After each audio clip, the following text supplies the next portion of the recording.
اس طرح سے تقریباً یہ 25 تعداد بن جاتی ہے جنہوں نے جامعہ کے تحت اس سال مختلف شعبات کے اندر اپنی تعلیم مکمل کرنے کی سعادت حاصل کی ہے، جو کہ صنعت کے حقدار ٹھہرے ہیں۔ یہ 25 طلباء کرام بعد میں اپنی اسناد وصول کر سکتے ہیں۔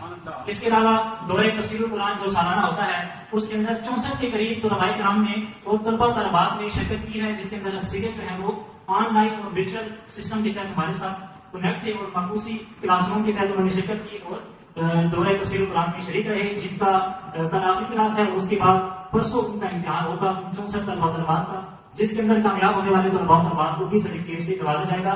یہ وہ تعداد ہے جو ان 25 کے علاوہ ہے۔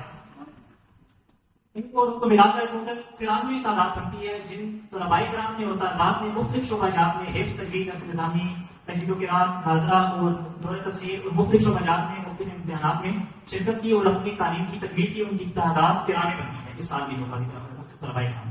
اس کے علاوہ درس نظامی جو